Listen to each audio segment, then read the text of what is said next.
Sveiki visi, šitas video bus greitas, bet svarbus suprasti bendrą sistemą dėl DeFi'aus liquidity poolų, nes buvo klausimų iš jūsų būtent šita tema, tai kuom skiriasi, kada yra poolas su stablecoinu, kada be stablecoinu ir panašiai. Tai iš esmės DeFi'ui tu rasi trijų rūšių poolus. Tai yra stable prieš stable ir toks poolas tau turės žemiausią riziką, mažiausiai fees ir dažniausiai randasi ant mažiau žinomų chainų, protokolų, nes vis tiek stablecoinai kuriasi dabar tokiu pat greičiu kaip meme coinai, ane? Visi launchina kažkokį savo stablecoiną, visi remia savo stablecoiną kuo unikalesniais, sudėtingesniais, įdomesniais dalykais markete, ne tiesiog ten tarkim 1:1 pegas su USD, bet pegas prie kažkokio poolo assetų, prie dar kažko ir taip toliau ir panašiai. Tai tokie poolai irgi egzistuoja, kada tu turi vieną stablecoiną prieš kitą stablecoiną ir tikrai yra pakankamai dideli volumai, kada useriai swapina dexuose tarp vieno stable į kitą, nes galbūt tas kitas stablecoinas turi geresnį kokį nors yieldą steikinimo, geresnį API arba tiesiog yra ant kito chaino ir kažkas kažkur kažkam yra reikalinga. Tai tokių poolų irgi yra nemažai ir tokių galimybių yra daug, kur tu gali turėti 2, 3, net ir, ta prasme, daugiau poolų, tik tai stable su stable, iš visų sudėjus tu vis tiek generuosi pakankamai gerą yieldą mėnesinį, bet būsi alokavęs kapitalą per daugybę skirtingų chainų su gerais procentais ir tiesiog tu nebūsi išėjęs į marketą realiai, tu būsi visada stablecoino srity. Ir dabar tie stablecoinų DPEGai, kad jisai nueitų, toks yra pakankamai retesnis dalykas, jau žmonės yra pasimokę iš visų tų nesąmoningų projektų, kaip ten buvo Luna ir panašiai. Ir tie DPEGai vyksta daug rečiau, stablecoinų reguliacijos yra šiek tiek griežtesnės, logika šiek tiek normalesnė, tai manau, kad yra labai gerų galimybių. Ir kaip pavyzdys tokie poolai gali būti, tarkim, RLUSD prieš USDC, arba tarkim High USD ant Solanos prieš USDC irgi. Ir šitie poolai lygiai taip pat generuoja fees ir tu praktiškai neišeini visiškai marketą, nes tu visada būni stablecoin'e. Tada turim antrą poolą, kuris yra volatile prieš stable, tai yra rinkos standartas. Dažniausiai mes alokuojam kapitalą būtent į tokius poolus, nes tokiu variantu tu esi exposed į 50% savo kapitalo, ta prasme, dažniausiai. Vėlgi labai priklauso, kaip tu dedi range'ą, kaip tu jį nusistatai ir panašiai, bet tai, ta prasme, dalis tavo pinigų yra exposed į vieną assetą, o antras assetas yra stablecoinas, reiškia, kad tu tik tai vieno asseto kaina įtakoja tavo impermanent lossą. Ir viskas yra gerai, tai yra šiek tiek mažesnė rizika, labiau manageable yra tokie poolai ir lengviau numatyti ir skaičiuoti profitus, bet marketui važiuojant į viršų, tu turi didesnį opportunity costą, nes įdėjus į range'ą dabar, tarkim, Etheris USDC, įdėjai 10k, padaryti ant range'ą kažkokį 15% į viršų, ten 5 ar 10 į apačią, ta prasme nesvarbu. Kainai kylant Etherio, tu gauni fees, nes tu vis dar range'o, viskas gerai, bet tu po truputėlį išeidinėjai iš Etherio. Gaunasi, kad tavo pozicija konvertuojasi vis labiau į Etherį, į USDC, jeigu Etheris kyla. Ir visam šitam procese tu šiek tiek prarandi opportunity costo, negu tiesiog laikytum Etherį wallet'e ir nebūtum pool'e, bet dažniausiai fees, kuriuos generuoja tas poolas, jisai tau padengia visą tą opportunity costą ir dar daugiau, bet kainai išėjus iš range'o per viršų, tu esi konvertuotas pilnai į USDC ir gaunasi, kad jeigu Etheris ir toliau gan sparčiai kyla, tu jau nebeuždirbi iš to Etherio augimo.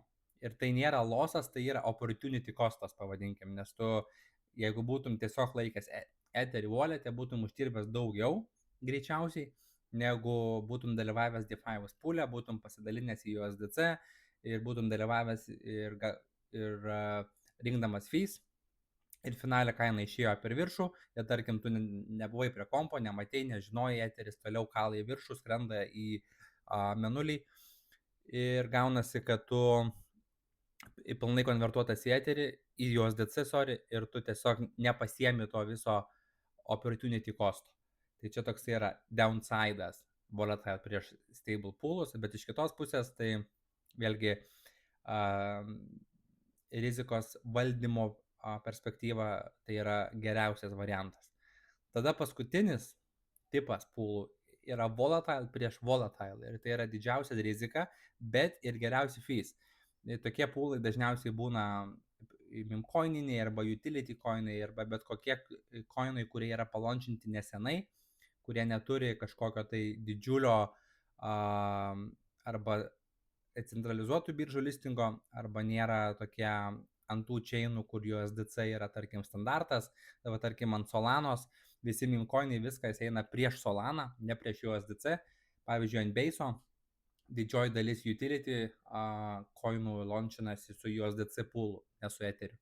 Tai čia tiesiog viskas priklauso nuo pačio projekto ir naratyvos, nišos, bet fees šituose pool'uose būna geriausi, didžiausi. Va dabar kaip pavyzdys, per paskutinę gal porą savaičių man vienas pool'as, tai yra vienas pool'as ant Base'o prieš Etherį, generuoja geriausius fees iš visų, kur kas yra sudėta, ir dar kyla Etheris, kas irgi nėra blogai, bet visa esmė su volatile pool'ais, tai yra toksai dalykas, kad galima sužaisti kartais ir gudriau.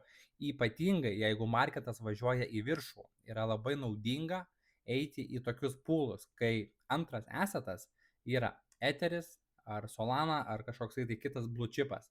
Nes tarkim, net ir išėjus kainai iš range'o per viršų, tu būni konvertuotas pilnai į tą antrą assetą. Tai va, tarkim, tu dalyvauji pool'e, tarkim, Bretas prieš Etherį, tas Base'o meme coinas pagrindinis, ten vienas iš pagrindinių, ne?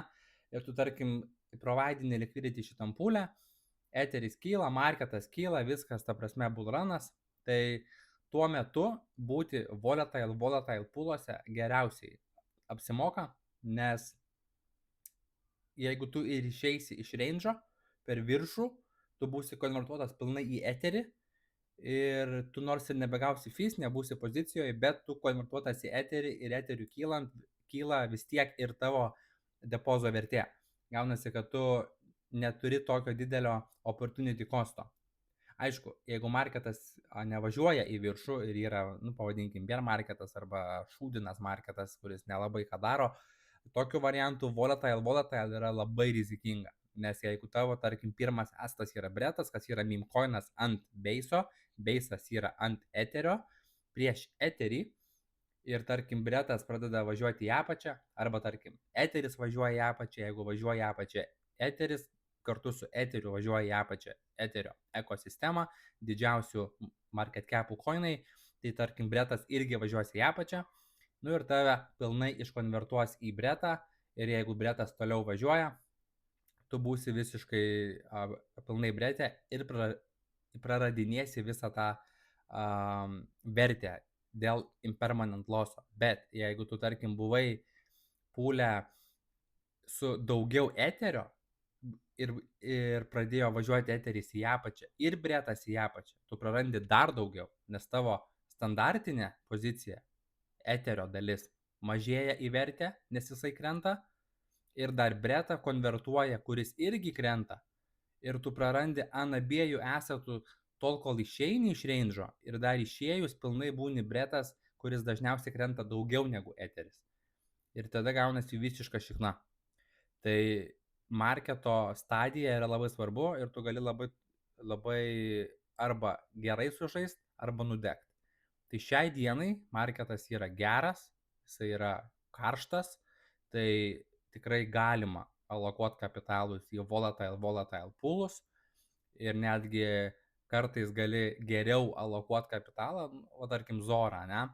Zora turi USDC poolą, kuris yra pagrindinis, generuoja didžiausius fees, bet Zora taip pat turi ir Ethereum poolą, kuris galbūt generuoja mažiau, bet marketui viskam, ta prasme, kylant, visai ekosistemai kylant, geriau aš alokuosiu kapitalą būtent į tą poolą, Zora prieš Etherį, ir gausiu gal mažiau fees, gal jisai man generuos mažesnį volumą, bus mažesni fees, bet kaina išėjus iš range'o, net ir per viršų, nes marketas karštas, kylantis, ne, tai aš būsiu konvertuotas ne į USDC, o į Etherį ir galėsiu pasimti dar Etherio kėlimą į viršų kaip papildomą bonusą, kaip profitą.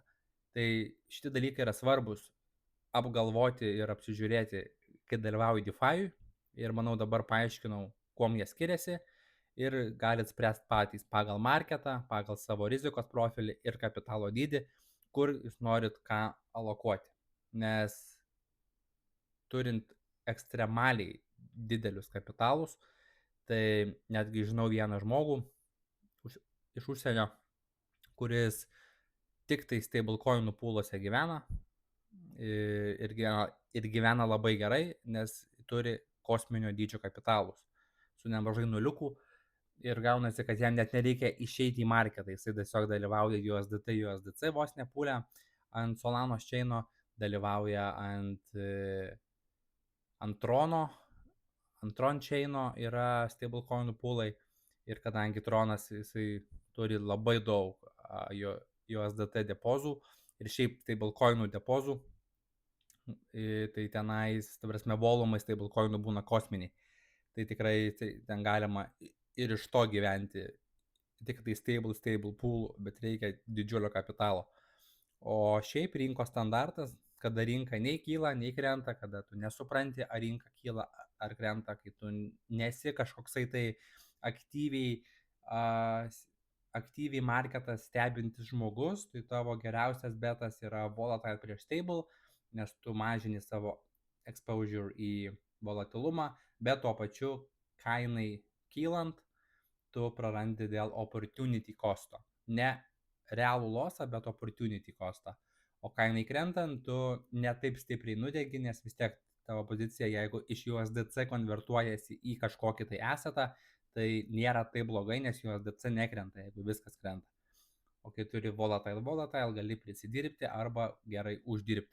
Tai visada turi pasigalvoti ir pasižiūrėti, kuris poolas ir kokio tipo poolas šiai dienai tau yra geriausias. Tai va, tikiuosi buvo naudinga, įdomu, ir kaip visada pasimatysim ant kitų video.